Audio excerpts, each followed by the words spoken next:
Ain't gonna lie, this is the second time I'm recording this. The first time I uploaded it from my phone to YouTube, the quality came out really sloppy. Now I'm recording it straight on YouTube, and I'm about to see how it comes out. So, this is the DK Lab pin, axis, rotary, and coil. I do not know who the manufacturer of this is. I believe it's like Ruthless Irons. It's a handmade, all-American, made in Texas. I've had for like 8+ years. Liner, strictly liner, real powerful machine. Maxsoon motor, 3.7 throw. Maxsoon motor, lithium battery, also 3.7, but it's also adjustable throw. The pros and cons of each machine. I'm gonna go a little bit faster on this video than the other one. So I personally like this machine. It's an overall good machine. It's not a shader, only a liner. It does really good lining. You don't have to really go over it. Really noisy though, so my clients have complained about it. It does kind of like mess you up mentally because you're hearing it chiseling away on you. So that. The other thing is the setting up. If you want to change the needles, it's going to be time consuming. That's needle and tube, which is posable. If you wanted to go cartridge, you could also go cartridge like this and then just change away the tips. But since it's a liner, it would not be good or beneficial for you. The other thing is that when you're working for long periods of time at this angle, it's not that bad. But when you're working at this angle for long periods of time, the weight is kind of slightly shifted and it does eventually give you like pain on your wrist. So carpal tunnel. There you go. Second one, because of the weight, it punches in the lines perfectly. You don't have to go over them. Good for lining, good for shading, good overall machine. If you buy one of these, you could just change the tips so it cuts down on time, beneficial for you.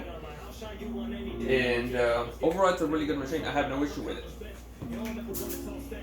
This one, lithium pin. I didn't try to review the other one on the but I recorded it before and I showed y'all. It's a lithium battery. Some people want to critique and maybe say it's the knockoff of the Flux. It's a DK Lab, its own brand. Maxsoon motor and lithium battery. These are not lithium batteries. This is a mass tattoo machine. If you put this in here and use it, you might use it up to 4 hours. I've had to use 2 to finish certain tattoos because they only will give you up to 4 hours. They will not go past it unless you're running them really, really low, and that's not always the scenario. So this is a 10+ hour battery. 10+. Depending on what you use it, maybe you get 8, maybe you get 7. I've already used it 5+ hours and had no issue with it.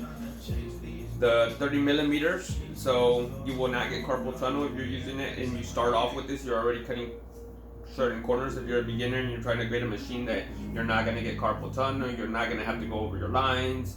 Really, it's DK Lab, pretty much priceless. Being that whoever sells this machine, sometimes it's like on Wish or Amazon, or it's not a straightforward brand who's selling the machine. You really don't know how long it's gonna last you. I've personally used it, but I've only used it a couple months now. I like it. It's my favorite machine right now. But this one comes with a pretty much like a warranty manufacturer. You know who sells it. Axys is a well-known brand, and they also sell pins. They're really good machines, easy to take apart. Maxsoon motor. The adjustment here is really good, flawless use, easy to handle. I have no issues with it. I'm probably gonna have to, once I'm running out of cartridges, because being that I've been tattooing for a long time, I'm getting tired of buying the supplies, and I've already bought bulk of needles and tubes, and I don't have that much cartridges. I might go back to this one until I run out of this, and then once I run out of this, I might go back to the coil to finish out my needle and tubes, where I could put a liner in my coil and a shader in this one. So yeah, sometimes you use what you can and go based on what you have. As far as the review, like I mentioned, noisy, heavy, not noisy, heavy in the right spot, and overall really good machine.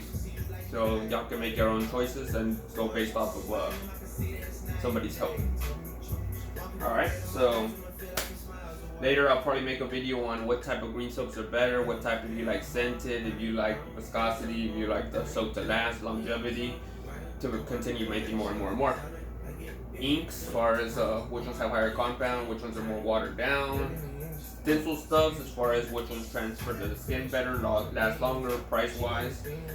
And aftercare ointments. I have like 5 different aftercare ointments. They all work differently. They all are for tattoos, but they're not for the tattoo process or just longevity or going out in the sun. So y'all stay tuned for that. All my videos will be uncut and real, so y'all stay tuned. Thank you.